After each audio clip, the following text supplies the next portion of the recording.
make a lily. And for that I have some fuchsias, some bordeaux and some white. And I'm going to mix a little of these two because I need a color in between here.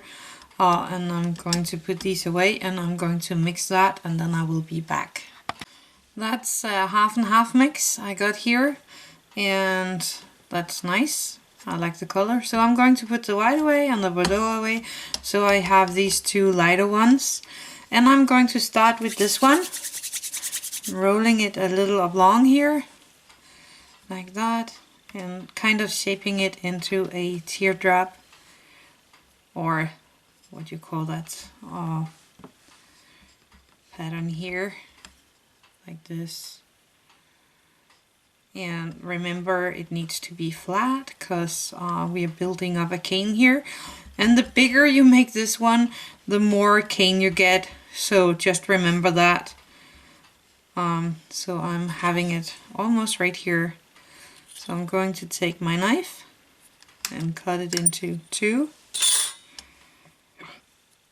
And then I'm going to shape this also so it have the same height to sit here in between the fuchsia's color.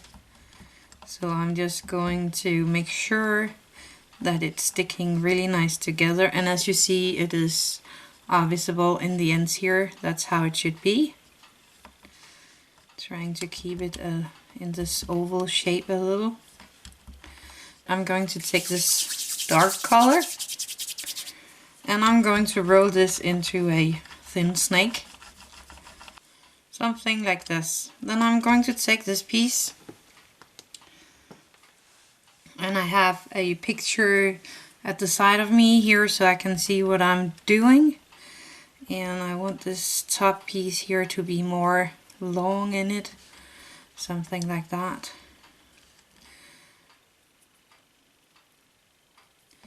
So this is the top part of the pendle and this is a lower part of it.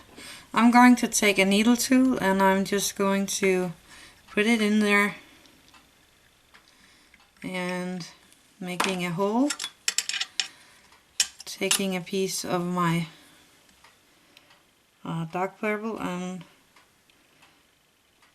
put it into the hole so it's all the way through. Cut off any excess. And I'm gonna do that in a lot of places here.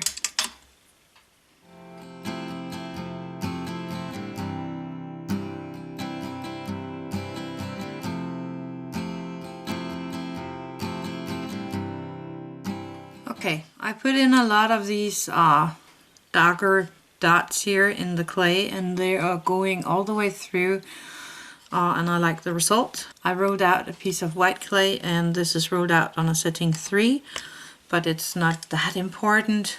Just make sure it's thick enough for you while you are wrapping it here.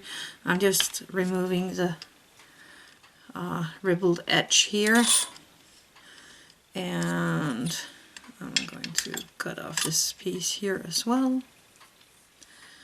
And I'm going to start here by the bottom. And if you have something like this in your clay, like a tiny bit of dirt, just turn it inside. And I'm starting here by the dark color, covering all the lightish pink and making sure I'm not covering the dark color here at the bottom as well, like that, and making sure I have it nice and good around my cane here. And then I like this top piece here to be a little more thick, so I'm just taking my wrist white and placing that here on the top end. And remember, this doesn't have to be 100% correct, just make it as good as you can. I like it to be a little sloppy while making the cane itself, because I think personally I get the best results out of it when I'm a little sloppy with my canes, the building up. So now I'm just going to squeeze it to the size that I want my cane. And Lily is a big flower, but it's not that big in 1 to 12 anyway. So I am going to reduce this quite a bit. And I'm doing that by squeezing and pulling my cane. And don't mind the look of the ends here, because that is a thing we are cutting off later. If you like to get a lot of these lily leaves or petals, then make a bigger cane. Start with a bigger inside. Then you also get a lot more room for these dots in there, because I would really have loved to have a few more dots, but there was no more room in this one. But anyway, reduce this cane nice and easy like you see me do here, and keep doing that until it have the size you like.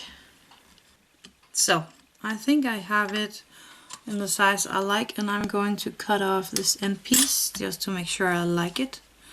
And as you see, the purple here is not all the way through, so I need to cut a little deeper. See what I've got here? Oh, that's perfect. That's very, very pretty. There we go. That's the shape you want it to be in, not this one. This is the shape you like, not this one. So I am going to cut 6 leaves of this one in the right shape. Let's see if I can do that. 1.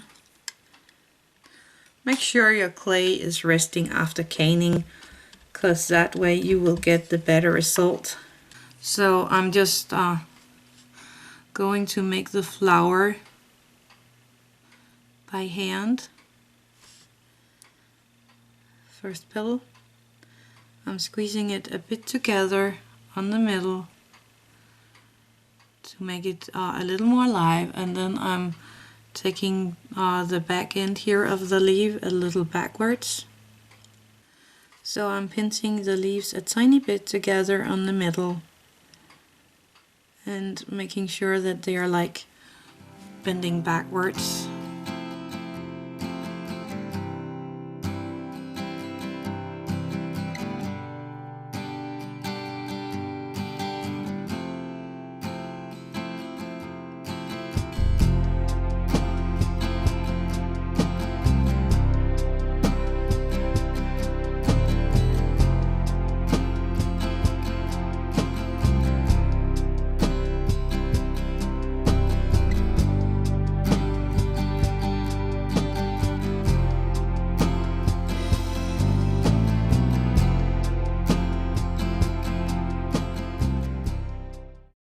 So I baked this little flower, and I have some of the dark colors here. Of course, I'm going to try to make a few seeds here, so I'm just going to cut 3-4 pieces of this little thing. Okay, I'm rolling it into a ball, and then I am rolling it long like that, and I'm going to do that with them all here. Then I have a tiny bit of green clay here, and I'm going to take a tiny dot of it, and I'm going to take a tiny bit of bacon bond and squeeze that down into the middle of my flower, taking this green clay and stuffing it in there just with the needle so that it is lying flat here and there on the flower. Taking a few of these seeds